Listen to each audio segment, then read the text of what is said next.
Let's now talk about climate change. Sure, you've heard a lot about this, and you might have some questions and might already know some things about it, but we'll cover some of the basics in this lecture.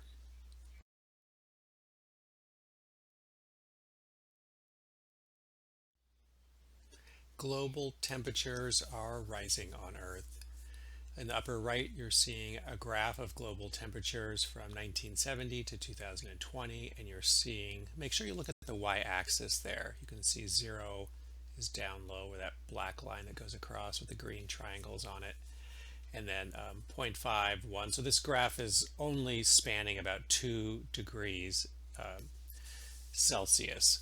So it's not a huge spread, but those small increments in temperature mean a lot to ecosystems and to organisms. So it is a big deal, even though it's not, you and me thinking, okay, it's going to be average from going from average of 70 degrees to 72. Not a big deal for humans, but that means different things for different organisms. Some will be going out of the range of where they are reproductive if the temperature goes up even just 1 or 2 degrees Celsius. But also it means that as you see, there's the black line going up and down. The ups and downs of the global temperature averages are different. So that means the kind of high point years where you get really high global temperatures, that will be even hotter. So it becomes higher in its oscillations, which means dramatic events are more extreme, which affects organisms also. And then the bottom right are parts per million of carbon dioxide in the atmosphere taken from the observatory on the top of Mauna Loa Mountain over 10,000 feet on the large island of Hawaii, showing you over the last 50, 60 years that the CO2 concentration in the atmosphere has been increasing. This is really interesting, the studies that were done looking at the CO2 levels in the Earth's atmosphere today. Shows you there on the upper right current level and a 1950 level, and comparing it to the past 500,000 years. So how in the heck do we know what the CO2 concentration in the atmosphere was 500,000 years ago? Well, most of this data was gathered from cores that were taken into glaciers that have been around for this long, as far as we know. So if you get some ice that was formed 300,000 to 400,000 years ago, it will have pockets of air in it, and we are assuming that those pockets of air are reflective of the atmosphere at the time that ice was formed, and you can measure the CO2 concentration in those pockets. And this is the graph we get. The graph is high oscillation of CO2 concentration. Look back all the way back 500,000 years ago. It was like 280 parts per million, then it went down almost to 180 parts per million around 300,000 years ago. Then it shot up to 3. It just goes up and down, up and down. But all below this level of 300 parts per million. In 1950, it got above that, and you can see its current rate of increase is astronomical and exponential. So it's higher than it ever has been in the last 500,000 years, pretty much concluded due to human industrial activity, combustion of fossil fuels. There's tons of data from very different studies and resources and data gathering, measurement metrics, and people all over the globe to support the idea that this high level of carbon dioxide in the atmosphere is due to human industrial activity. It's not something that has happened before on Earth, as far as we know, in the last 500,000 years.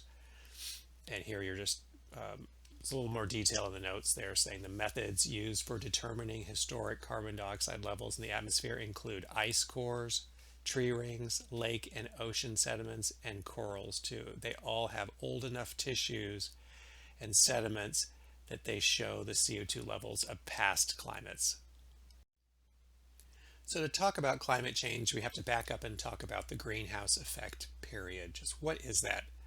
This is something when I was growing up in the 60s and 70s, people started talking about the greenhouse effect, and it wasn't yet talked about in relationship to climate change or problematic climate change. So the Earth naturally has this ability to trap heat. It's all the gases in our atmosphere that hold on to the heat that comes from the sun and reflect it off the Earth. So it stays warmer around the Earth than it would be if we didn't have that greenhouse effect, didn't have those gases that capture the energy from the sun and keep it in our atmosphere and keep it from escaping back into space. Without this greenhouse effect, the Earth would be very cold, on average 20 degrees Celsius or 40 degrees Fahrenheit less than now. Freezing. Almost no organism you know of now would be alive. A few.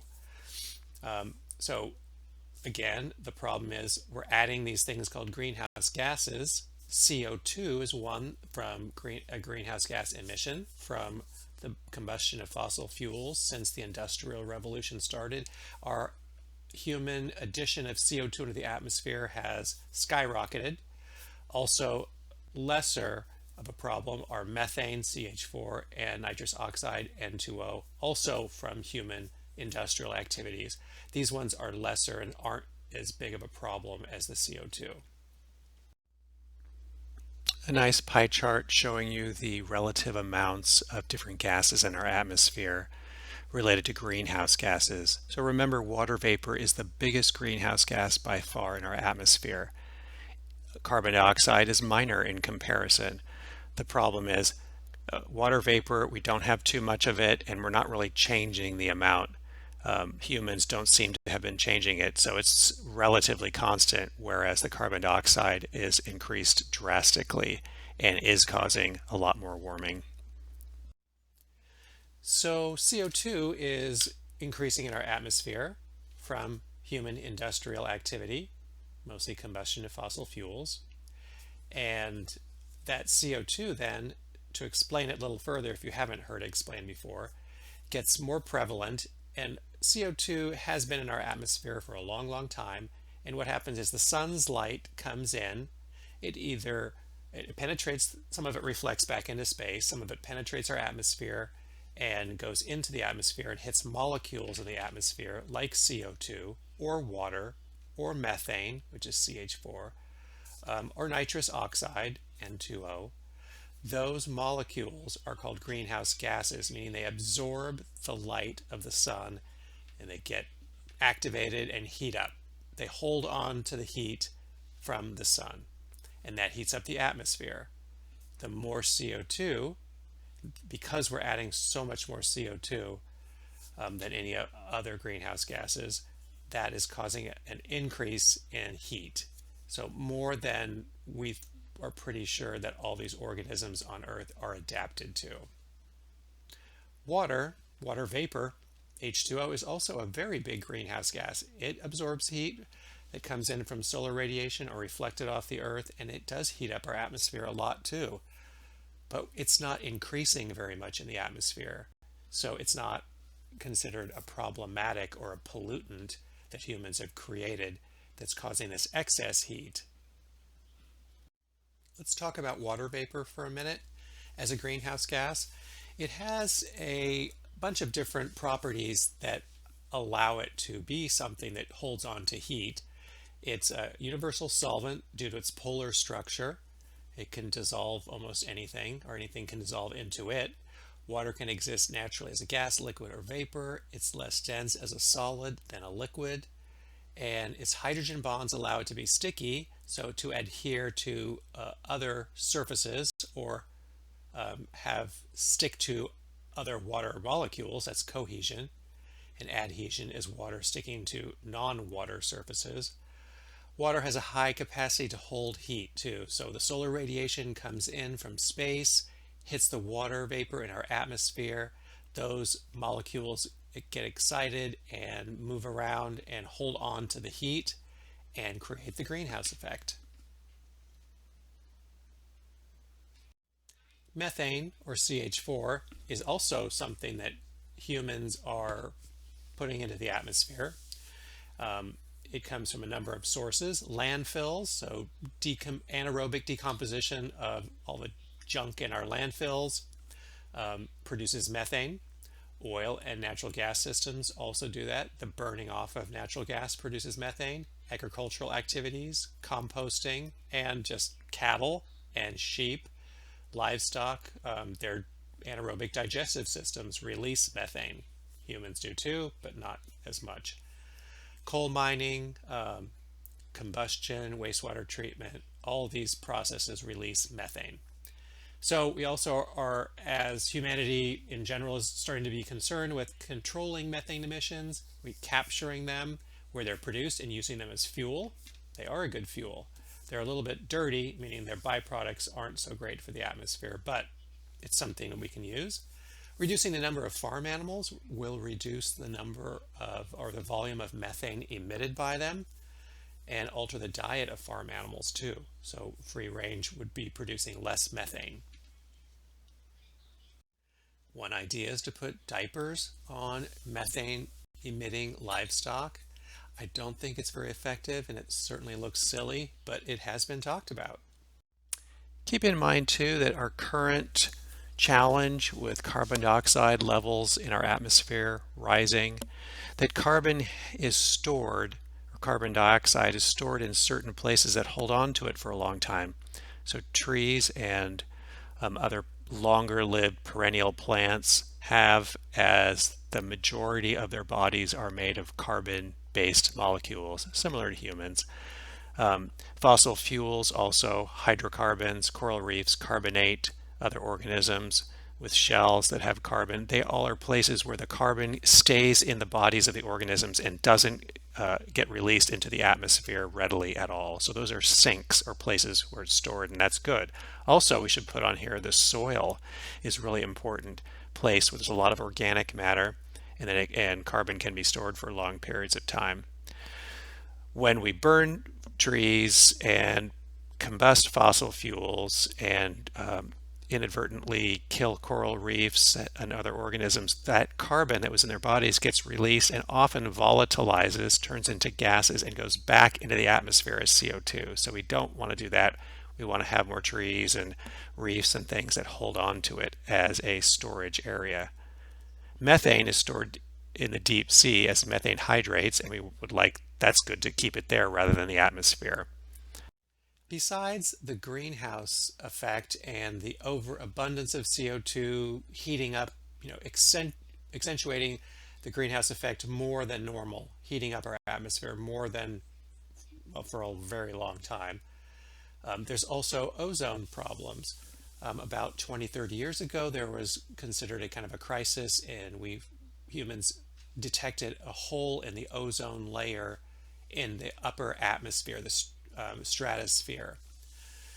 And that has a lot of ozone. It's chemically O3, so 3 oxygen molecules connected together, forms this layer in the upper atmosphere that reflects a lot of harmful UV radiation that reaches the Earth from the sun. And certain chemicals that humans were using in industrial processes, like other chlorofluorocarbons, or CFCs, used as refrigerants, propellants, hairspray, spray paint. They had this chlorine and fluorine in them that reacts when these pollutants got into the atmosphere. They react with the ozone and break it down, destroys that layer, and creates these holes. So the problem with that is then a lot more of this UVB, or ultraviolet radiation, can come in and start to damage the DNA of living organisms. It became a major global environmental problem, like I said, the 60s, 70s, 80s, when they start detecting the hole and then started to try to come together, all the countries of the world, or a lot of them, to control that and limit the use of CFCs. And it's been pretty effective. This is a Keeling curve. It's the person who developed this idea and tracking the CO2 concentration levels in the Earth's atmosphere. And this graph represents that, showing that the CO2 levels since 1958 increasing, as you see. This shows you since 1810 to 2017 in the graph in the upper left. That the global emissions from fossil fuels and cement was a major source of the CO2 emissions, and also emissions attributed to carbon majors, so big companies and what they emitted. The bottom graph is showing you world fossil carbon dioxide emissions in the last 50 or so years and the different countries that are responsible. Let's see, where do we fall? We're kind of in the middle. It looks like China was the largest emitter and really increased since the year 2000 because they became much more industrialized during this last 25 years. The United States ranks real high up there. We're second in the world as the highest CO2 polluters per capita. We have each human in the United States uses a lot of resources compared to many other countries. And just by that, we use a lot more fossil fuel and other resources that emit carbon dioxide into the atmosphere. We're a resource heavy country, even though we don't have the largest population. Here's a comparison of the CO2 emissions between the United States and China over the last 50 years. And it's showing you that the United States has gone down somewhat in our share of world carbon emissions. So we were around 25% back in 1980. We're down to about 16% right around now in 2020, 24. China went the other way as they became more industrialized since 1980, which means a lot more manufacturing, a lot more transportation of those goods. That all equates to more fossil fuel use and more CO2 emissions into the atmosphere. So CO2, carbon dioxide, is a major driver of atmospheric temperature increase, but why? And how does it increase temperature exactly? Firstly, the ecosystem and atmospheric engineers have been around for a while, meaning our atmosphere and our ecosystems all tie together, and the things that structure them and have created these systems have been around for a long time. So small change, and they've been around and they've been developed and engineered, so to speak, with a fairly stable temperature, global temperature. So it's not as much wiggle room as you think. So that will affect things quite a bit. Most organisms and systems are aren't too resilient to big temperature changes, and big meaning a few degrees. Our air is also very important to us, and what's in it and how things grow according to the concentration of CO2 and oxygen. Earth's energy budget is important too, and that's a fine-tuned system of the energy coming in, energy going out. Feedbacks, albedo, and other factors also play into global regulation of temperature. How CO2 increase the temperature by its absorption of heat of the sun. How it actually happens is important, and the ocean plays a large part in all of this too, because it so well holds on to heat. We're going to go into most of these topics in the future slides here. Let's talk about some basic concepts related to climate change.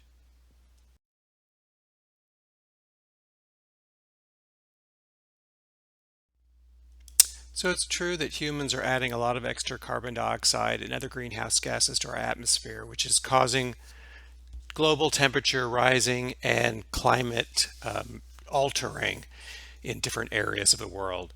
It doesn't mean we're somehow the worst species out there. There are species all over the world that alter and change their habitats significantly. The number of humans and the volume of the greenhouse gases is what is the issue, and it is making more widespread problems, and having the climate that affects everything on Earth altered beyond some of the normal ranges is what humans are doing that's different than some of these other ecosystem engineer species. Climate change for our globe became an issue and talked about internationally a while ago, but it became more formalized as a global issue in 1988 when the United Nations Environment Program established the Intergovernmental Panel on Climate Change, or IPCC. And that panel came to some conclusions that are listed there. That climate has been changing for a long time. It does change in cycles. Temperatures go up, temperatures go down. Sometimes there's mini ice ages, sometimes there's big ones. The current cycle of change is being driven by anthropomorphic or anthropogenic causes, humans. It's increasing carbon dioxide above average levels, and it's not linear, it's exponential, and that is causing cooling in some areas and warming in others, just changes. Also, that the panel came up with this statement that there is no post-apocalypse, meaning like, oh, when we get to this certain temperature, everything's going to be awful and everyone's going to die or something like that. It's more that they want people's awareness to think every little half Fahrenheit, every half degree Celsius increases the temperature, things will change more and more drastically and dramatically. But we can slow that change, and any kind of slowing of that rate of change means slowing down and reducing or slowing down the rate that we're putting in CO2 into the atmosphere will behoove us and help slow these problems, and we can maybe come up with some stopgap measures to get us through these times when it gets hotter and crops are having to shift, vegetation shifts, animals shift in their migrations and where their ranges of where they live. So there's no point at which we know that there's no going back. We can go back at any point, in other words, is to keep our awareness about needing to do everything we can to slow this process down and change it. And they came up with these ideas. The IPCC has been meeting regularly, but they do keep saying the next decade or so is critical. Here's a list of some of the impacts of global warming as we go forward. This one here, some of these are pretty obvious. I don't have to read them all, but animal and plant species ranges will shrink and swell in new ways. The range is like the territory of where that animal or plant exists and lives and can exist and live. And some will shrink if it gets warmer. Some of the species that are used to the cooler climates and don't have a lot of resilience and flexibility in how much of temperature change they can withstand, those might shrink up into higher mountain areas where it stays cooler. And some plants and animals and diseases like pathogens, those might spread because it gets a bit warmer in some areas that wasn't warm, and so they have new territories to go into. So it's just a lot of change. Some of my friends don't say global warming, they say global weirding. Things weird meaning not what we're used to, not normal. Things are going to be like that more and more. Sea level rise is one of those changes, primarily for two reasons. The added volume of water from melting ice sheets and glaciers in the polar regions, which is happening, and then water itself as it warms, it expands, it gets bigger. So those are two reasons why the sea level might rise. I don't know if any of you ever heard of the Blue Line. It was an awareness campaign that came on about 10 years ago, and even in Santa Barbara, a line was temporarily painted. I think they used chalk. This blue line is where our ocean would be, where the coastline would be, the new coastline, if the ocean sea level here raised 1 meter. And it's pretty dramatic. It would be like up almost to the Arlington Theater and curving around. But downtown is very low elevation. So it's an interesting idea. Clearly, any sea level rise will affect those coastal development, human cities, infrastructure. Those will be affected the most. My friend's mom owns a house in Venice Beach, and she's very elderly, and he's going to inherit it when she dies. And right now it's worth, $3 or $4 million. It's right on the beach, and he's a hydrologist and a scientist and uh, worried about the apocalypse kind of, but he's thinking I need to sell it now before the price starts going down because people don't want to buy coastal properties because of bigger storms and sea level rise. They're going to be a liability to live right on the beach, not an asset. So as we said, there's a number of factors that go into sea level rise, and they're shown graphically in that top picture. Look at the bottom right. These are different scenarios that are thought to possibly occur with sea level rise. A1 scenario describes a future of rapid economic growth, a global population that peaks in the middle of the 21st century, which we are in. So in about, what would that be, 30-ish years, 35 years. And then it declines, and the rapid introduction of new and more efficient technologies. The major underlying themes are convergence among regions, capacity building, and increased cultural and social interaction. So this is the scenario where everyone works together, and the population peaks, but then starts going down. So we can handle it.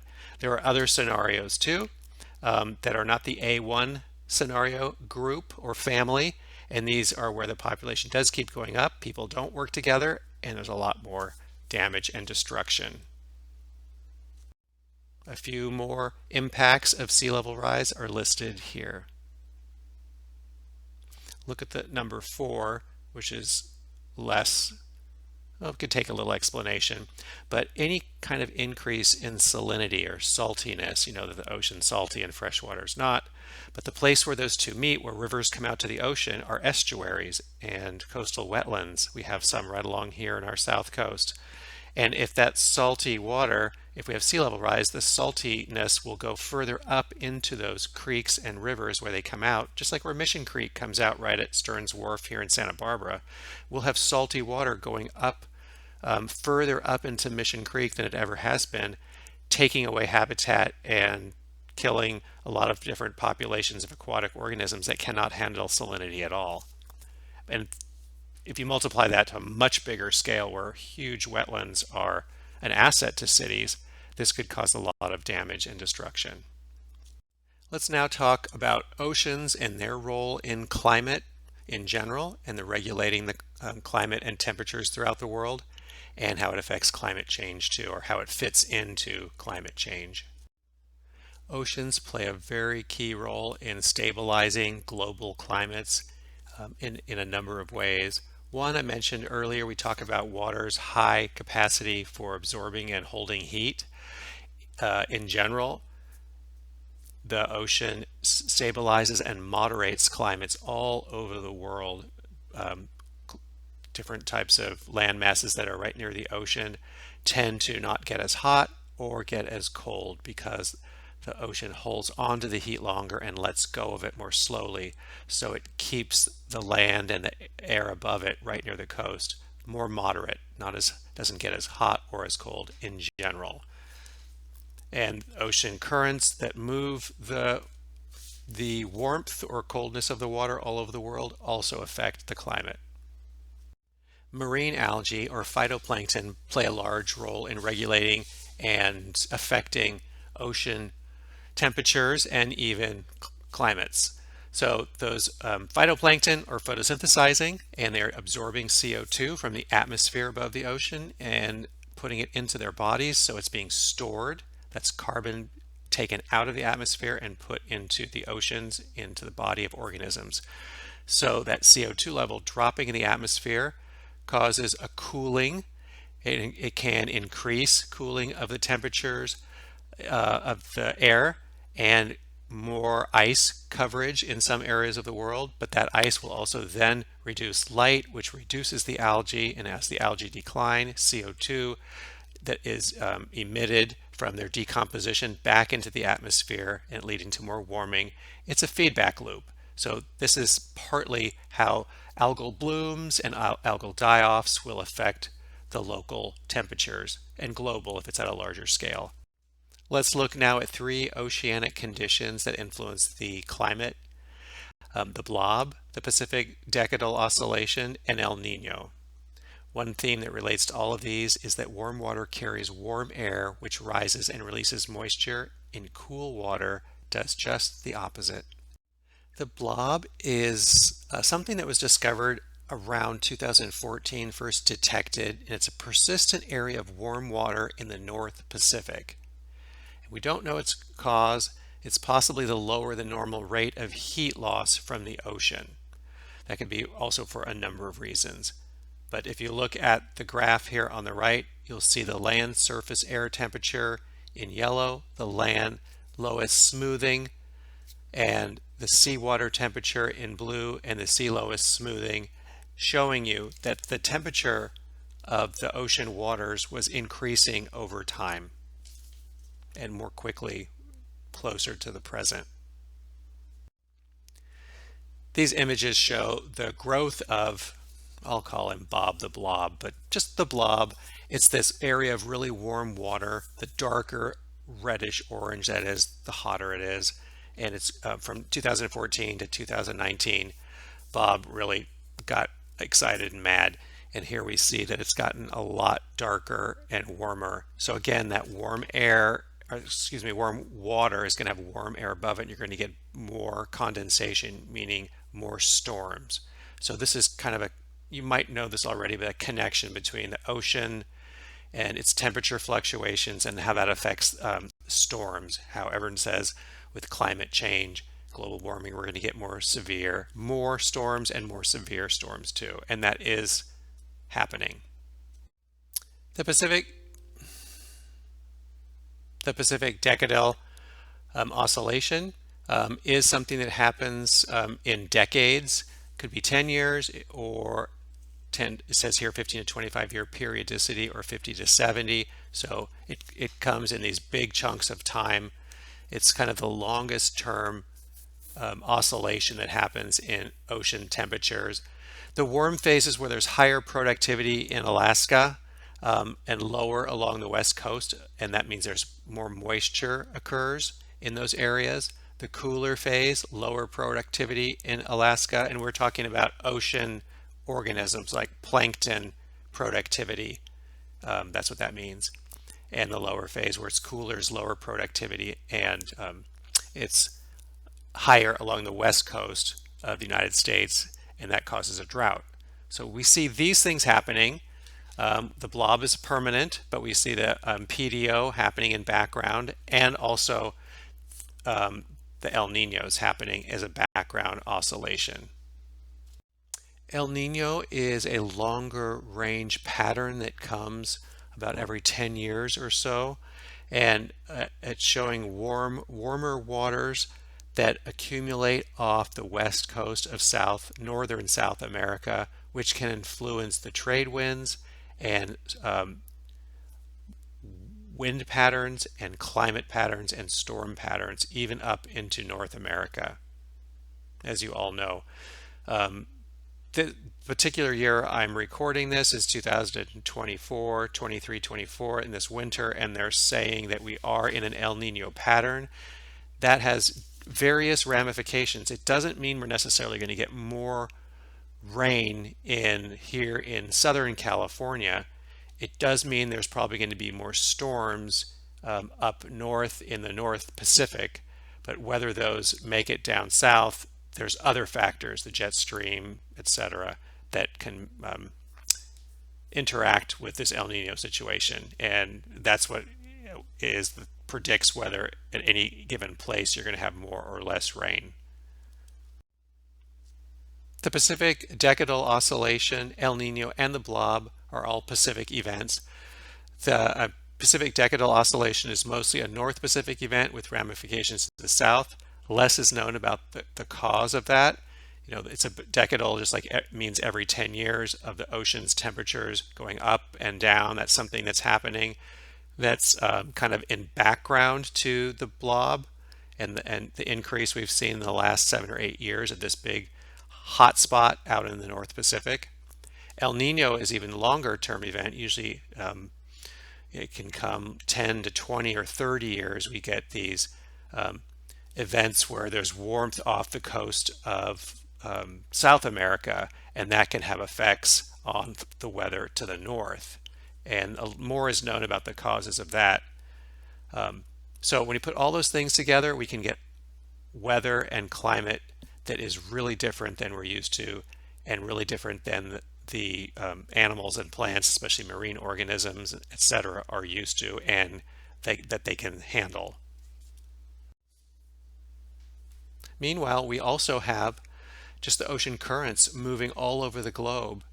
This so-called conveyor belt of ocean currents moves warm waters from the east to the west, and they get in the North Atlantic, they cool down, and they move basically back the other way. It's almost like one big loop of moving of the temperatures of the ocean waters being moved around. This is really important. The cold water lifting up in the Pacific brings up lots of nutrients from the bottom. All the sediments rise with the upwelling cold water and bring it to the areas near the sun, near the surface, where the plankton can utilize those nutrients and grow with the sunlight, because they're photosynthetic, and other organisms too use the nutrients. So that's super important. If that cold water is not lifted to the surface and upwelling, nutrients will not be distributed around to this basic part of the marine food chain, and we would see a collapse. So we don't want this to change, and a lot of global climate effects that humans are causing could alter this conveyor belt and create a problem. As you know, a vast amount of the surface of the earth is covered by the oceans, and that is about 70%. It's a blue planet dominated by oceans and water, and the behavior of that water and its capacity to absorb heat and reflect light, which creates heat if it's absorbed, and redistribute that incoming heat and energy all over the globe. And how that gets redistributed right now is key to protect and maintain, if we're trying to maintain our globe and its current distribution and diversity of organisms. Ocean acidification, we've mentioned that earlier, and we'll go into a little more detail here on what that's about and how it affects climate. It's a process by which the CO2 in the atmosphere is absorbed and becomes part of the carbon dioxide and the carbon in the oceans. The surface pH of the ocean between about 1750 and 1994 is estimated to have increased from approximately 8.179 to 8.104. So, given that the pH is a logarithmic scale, it means it's a big jump. So it corresponds to almost a 20% increase in acidity. So it's a lot, and that is from extra carbon dioxide in the atmosphere from human industrial processes, combustion of fossil fuels, driving cars, industry.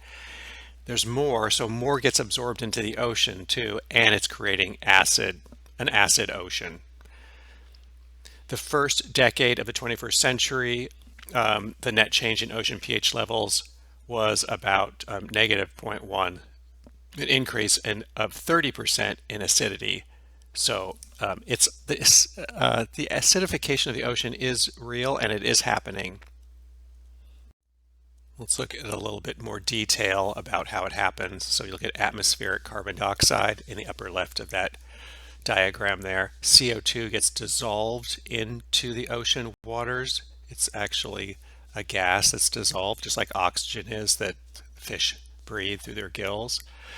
Combined with water, the CO2 becomes carbonic acid, and carbonic acid can break down into bicarbonate ions, carbonate ions, and hydrogen ions. All of this carbon and the carbonate is important for lots of ocean organisms like marine snails, corals, other mollusks that use the carbonate as part of their body. They incorporate it into the shell, but it also has these byproducts too that create more acidity. A lot of text here on this slide. This is basically the stuff I just said in the last slide, but just put into text if that's easier for you to grasp and understand.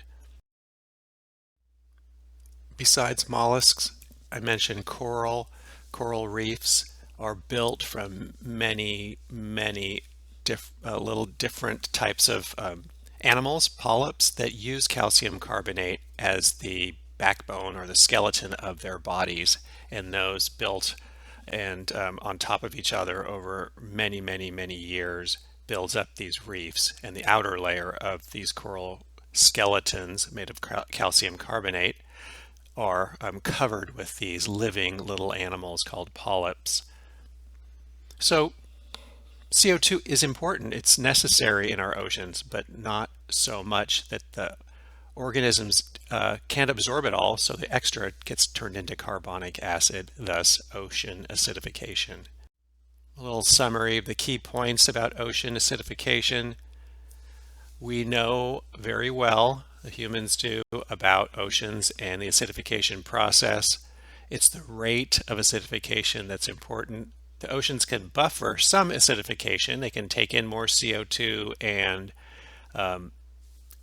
adjust the levels of the ocean's pH by through deep sea sediments, alkalizing some of that acidification. But these cycles in which they can buffer and adjust are long-term cycles, 1,000-year. We also know the acidity of the ocean has increased since pre-industrial times and is continuing to increase in current times and upcoming decades, mostly due to human-generated carbon dioxide emissions in the atmosphere that gets absorbed and dissolved into the ocean waters. If the pH of the surface oceans, so near the surface is more important where the living things are, if it could decline by zero point 0.5 units by 2100, we'd be in better shape of maintaining all the biodiversity in the oceans. And lastly, increasing ocean acidity will adversely affect the health of corals, as I mentioned, and lots of other calcifying organisms like marine snails and mollusks. Now let's talk a little bit about the atmosphere and climate and how it relates to the concept or dynamic of albedo. Let's talk for a minute about Earth's energy balance. So the red arrows are indicating sunlight, the radiation from the sun. 100% comes from the sun, and 51% of the solar radiation the Earth receives is absorbed at the surface. So either by the oceans or by the land. Looking on kind of on the right side, 19% absorbed by the atmosphere and clouds before it even hits the earth or the ocean. And then you have all of this reflectivity. Earth's surface, there's some parts of the surface of the earth and the oceans where some light is reflected, about 4%, and 20% reflected off the clouds, 6% off the upper atmosphere, and that makes about 30% that's reflected and scattered back into space. So the more, and you think of it this way too, the more cloud cover and the more ice and whitish colored things, light colored things on the earth, like snow and ice, and sometimes sand dunes, things like that, the lighter the color, the higher the albedo, or the higher the reflectivity. So fresh snow has a really high reflectivity. Dark soil, low albedo, low reflectivity, and it absorbs heat. Just like a white t-shirt, reflects, it doesn't get as hot as a black t-shirt that you wear. So the energy balance and how much gets absorbed and how much gets reflected varies regionally because of different albedos and densities of the mass and density of the materials that the sun's energy hits. But it also means kind of in the long run, if we diminish our ice and snow, which is happening with global temperatures increasing, especially at the poles, then we reduce the amount of that whitish, highly reflective, high albedo materials, and it creates this positive feedback of even more warming because you don't have as much sun reflected off the snow, so it gets absorbed and heats up the earth even more. This slide shows you that cycle of warming atmosphere causing melting ice, reducing the albedo, and increasing absorption of sunlight because less is being reflected. a few points here, some we've gone over before, but just to reiterate some. This one we haven't mentioned, that melting of snow and ice at the poles and cooling don't happen at the same rate. Cooling takes a lot longer to happen for snow to accumulate, for ice to accumulate at the poles and near there. But the melting can happen relatively quickly compared to the cooling, and that's not so good. We are seeing that happen now. Albedo is an important factor, as mentioned in the last slide, the reflectivity of the surfaces of the Earth. Algae have a major impact on the CO2 uptake in the ocean and elimination of it as well, because they absorb it into their bodies. The Earth has these feedback loops that may respond to the thresholds, but it might take a long time for that to happen. And evaporated water stores and redistributes heat on Earth. And I could add another one here too, and even the oceans also redistribute heat on Earth, thinking of that ocean current conveyor belt. One side note, haven't mentioned this group of organisms called the cyanobacteria. So they're a group of bacteria that are photosynthesizers. They use sunlight like plants to obtain what they need. Back in the days that I was an undergraduate at UC Davis in 1980 to 85, these were considered plants. They were categorized by humans in the plant kingdom. Now they're thought to be so different than other plants and have much more in common, even genetically, with bacteria. But they are interesting in the fact that they are photosynthetic bacteria. So these are some of the first organisms that we have fossils of, the cyanobacteria, and they are thought to be responsible for starting photosynthesis, which takes in CO2, which way back in Earth's history, there was a lot of CO2 in the atmosphere, and we evolutionary ecologists consider that these living organisms were the ones that created oxygen or increased the oxygen in our atmosphere enough so that oxygen respiratory organisms could evolve. Let's look at now a few other assorted climate dynamics that are important to know about when we're talking about climate change. One of these dynamics is the Milankovitch cycles. They don't have really anything to do with the current climate change, but they are long-term cycles of ice ages and then warmer periods called interglacials that oscillate back and forth. So they relate to the shape of the Earth's orbit.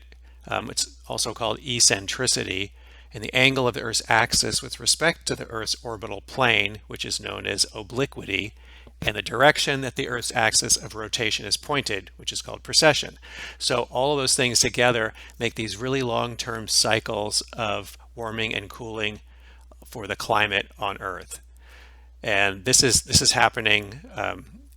This has been happening for a long time. And I think when climate change first became a topic, especially of controversy at first, some would say it's not caused. This global warming is not being caused by human anthropogenic industrial activities. It's a part of this long-range cycle, normal for the Earth to go through these warming and cooling periods. But we're seeing now that no, it is not related to the Milankovitch cycles. It's because it's the rate at which it's happening. It's off from these long-term cycles. It's happening much quicker. This is an interesting set of graphs showing you how wildlife respond to these climate phenomena, so temperature changes. If you look at the very top graph, you're seeing the Pacific decadal oscillation. These, we said, range from 10 to 70-year oscillations of warming and cooling. You can see kind of in the middle of that graph is a warming period. If you look right below it, you see that correlates to a lower number of adults returning to spawn in the Chinook salmon population, those little blue bars that are going down right at the same place that above at the Pacific decadal oscillation bars are going up. Fall Chinook salmon counts also down, and you can see overall even the coho salmon are following this too over the last 40 45 years. So it is really affecting populations significantly. You have lower spawning in these particular species and you have lower reproduction. Populations get smaller and it takes time for them to rebound. Volcanic eruptions can also affect the climate. The thicker ash that you see that can be ejected from a volcano when it starts to erupt, all that smoke that can cover and get into the atmosphere and cause cooling. And so can sulfur dioxide, which you don't see, but it is put off during an eruption. But then it also emits carbon dioxide, which is a greenhouse gas, which has the potential to promote global warming. So there's kind of a mixed bag of effects here from volcanic eruptions on climate. Let's now focus on some of the solutions that humans have come up with to help us combat rising CO2 levels in the atmosphere, which is affecting climate change. One of the first international cooperative agreements to reduce greenhouse gases was the Montreal Protocol in 1987. Stratospheric ozone, which is important for blocking UV radiation, was seen to be weakening in certain areas. Holes were found in the ozone, and Margaret Thatcher, the British Prime Minister, got people together throughout the world, different nations, a lot of nations, not all of them, but to ban and phase out the use of CFCs, chlorofluorocarbons, and other aerosols that cause the destruction of ozone in the stratosphere. Ozone is also a greenhouse gas too. The Paris Agreement in 2015, also called the Paris Climate Accords, 196 nations agreed on different solutions to climate change. A variety of them, including mitigation measures. If we're going to emit CO2, how can we absorb and store some CO2? Adaptive steps for mitigating CO2 levels and financing solutions, technologies that can help reduce CO2 emissions. At the time of the Montreal Protocol in 1987, it was considered the most successful or widely ratified adopted treaty in United Nations history, 197 countries, not all of them, but a lot. And it helped reduce ozone depleting substances in our atmosphere by 97%. So if we get together and agree, things can get done. It's a really big success and I think gives a lot of hope. As far as CO2 and rising temperatures, slowing the speed at which we emit CO2 into the atmosphere is really important. Slowing the temperature rise, those are completely connected, those two things. That's important. We're not saying we have to stop and go back to pre-industrial levels. That might be nice for the ecosystems of the world, but we can slow things down, give us time, give organisms time to adapt and adjust, and that's important. To come up with new technologies that can help trap CO2 or even different fuel sources, not fossil fuels, that don't take nearly as much CO2 or carbon. They don't have a big carbon footprint. That would be much better. International agreements, of course, and reducing carbon emissions, just each person every day, especially in our developed countries that use more than their fair share of fossil fuels. So what if we actually got rid of all our big gas guzzling vehicles? Would that be good? It would. A gigaton of carbon dioxide can be achieved by increasing fuel economy to 16 miles per gallon. A gigaton of carbon dioxide would not be released if we did that. Better mass transit, reducing the use of cars, could also do the same amount of reduction.